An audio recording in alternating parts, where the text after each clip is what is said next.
सबसे बड़ा क्वेश्चन उठ रहा है दिमाग में कि यार मैं अपने लक्ष्य की तरफ भागे जा रहा हूँ लेकिन सफलता नहीं मिल रही है। मैंने प्लान किया यूट्यूब चैनल बनाने का, 1 साल हो गया भाई काम करते हुए, दूसरा साल हो गया, लेकिन ना तो व्यूज़ आ रहे हैं ना ही सब्सक्राइबर्स आ रहे हैं, और मेहनत मैं पूरी कर रहा हूँ। ये तो यूट्यूब की बात हो गई। मैंने प्लान किया था कि मैं एक यूपीएससी एग्जाम को क्लियर कर लूँ, कोई गवर्नमेंट एग्जाम को क्लियर कर लूँ। 1 साल हो गया, 2 साल हो गए, 3 अटेम्प्ट हो गए, कोशिश करे जा रहा हूँ लेकिन सफलता ही नहीं मिल रही। यार क्या करूँ? अब इस सिचुएशन में ऐसे जो बीच मझधार पे फंसे हुए हैं ना लोग, सफलता और असफलता के बीच में, उन लोगों को करना क्या है, ये काम को ध्यान रखना बस। क्योंकि ऐसे लोग ना अपनी सफलता को तभी छोड़ते हैं जब वो अपने एम को ही छोड़ देते हैं। देखो, आप सबसे पहले एक चीज का ध्यान रखना कि आपकी सफलता कब खत्म होती है या आप अपने लक्ष्य तक कब नहीं पहुंचते। सबसे पहली बात, आप अपने लक्ष्य तक तब तक नहीं पहुंचोगे जब आपने सोच लिया कि यार नहीं होगा मेरे से।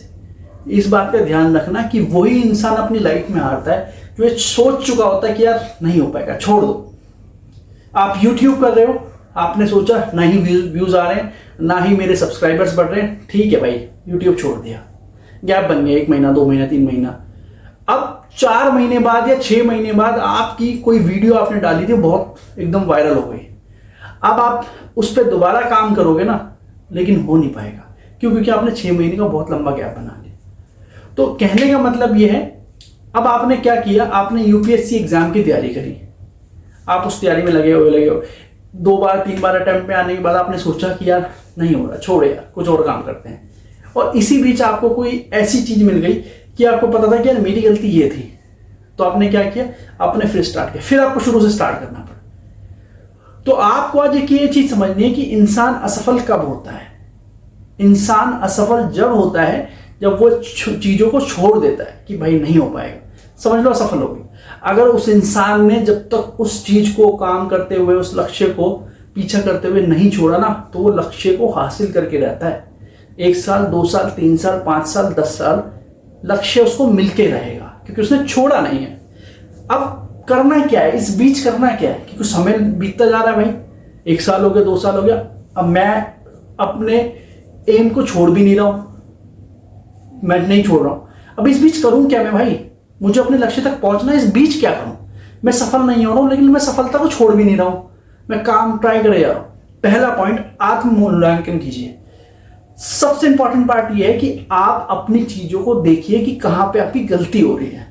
आप अगर यूपीएससी की तैयारी कर रहे हैं, किसी गवर्नमेंट एग्जाम की तैयारी कर रहे हैं, किसी बिजनेस की तैयारी कर रहे हैं, किसी एग्जाम की तैयारी कर रहे हैं, तो कौन से फेज के अंदर आप गलती कर रहे हैं? मुझे अपनी गलती पता है कि मैं कंसिस्टेंसी को मेंटेन रखता हूं, लेकिन प्रोफेशन की तरफ ध्यान नहीं देता हूं। आत्मा का मूल्यांकन करना स्टार्ट कीजिए कि भाई कहां गलती कर रहा है रोहित तू। ये इंपॉर्टेंट है, अगर रोहित को अपनी गलती समझ में आ गई तो उतनी ही जल्दी उसको अपना एम मिल जाएगा।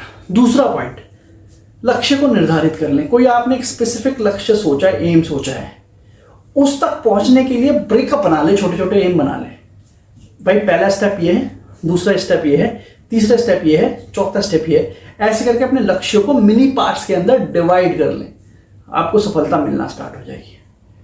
क्योंकि आपने सीधा 5वें फ्लोर पे जाने का प्लान नहीं किया, पहले आपने सोचा फर्स्ट पे कैसे जाऊंगा। जब आप फर्स्ट पे पहुंचेंगे ना, आपको कॉन्फिडेंस मिलेगा कि हाँ यार एक स्टेप क्लियर हो गया।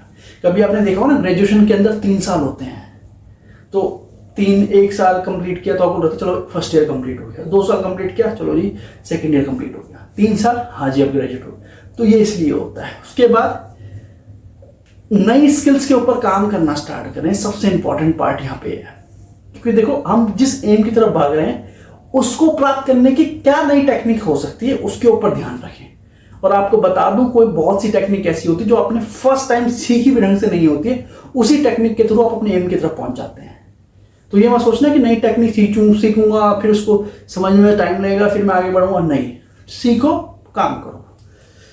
अनुभव, जब आप फेल होते हैं ना, फेल होने के बाद ही रियल एक्सपीरियंस आपको मिलता है, इस चीज का ध्यान रखना। अगर एक्सपीरियंस चाहिए ना जिंदगी में, तो आपको अनुभव प्राप्त करना पड़ेगा। उसके बाद सही मार्गदर्शन मिलना चाहिए। आप गलतियां देखें, सेल्फ असेसमेंट करें और सही मार्गदर्शन को पकड़ने की कोशिश करें। उसके बाद पेशेंस सबसे इंपॉर्टेंट है।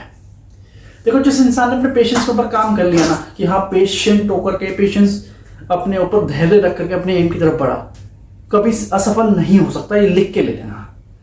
क्योंकि आज हो सकता है मैं आपको वीडियो बना, अभी मैं अपने यूट्यूब की बात कर लूँ, मेरे को एक अच्छा मोटिवेशन स्पीकर बनना है, आपको समझाना है चीज़ों को, लाइफ को किस तरीके से हैंडल किया। मैं हूँ, लेकिन लोगों तक पहुँचाना है, और कितने ज़्यादा लोगों तक पहुँचा सकता हूँ ये इंपॉर्टेंट है। जितने ज़्यादा लोगों तक पहुँचाऊंगा उतनी ज़्यादा स्किल मैं अपनी उनकी तरफ डाल पाऊंगा। तो मैं इस काम में लगा हूँ, एक दिन मुझे सफलता जरूर मिलेगी। तो यही आपको पेशेंस रखना पड़ेगा, ये ओवरनाइट सक्सेस नहीं होती। उसके बाद सेल्फ कॉन्फिडेंस। मैं एक अच्छा मोटिवेशनल स्पीकर हूँ, अभी मुझे पता लगा है, लोगों को पता लगने में समय है, और जब उनको पता लगेगा तो पूरी दुनिया जान जाएगी कि हाँ ये एक लाइफ असेस करके आपको सही गाइड दे सकता है। तो ये कुछ पॉइंट्स हैं जिसमें आप सफलता और सफलता के बीच में इन पॉइंटों के ऊपर अपने आप को डालना है। Thank you so much.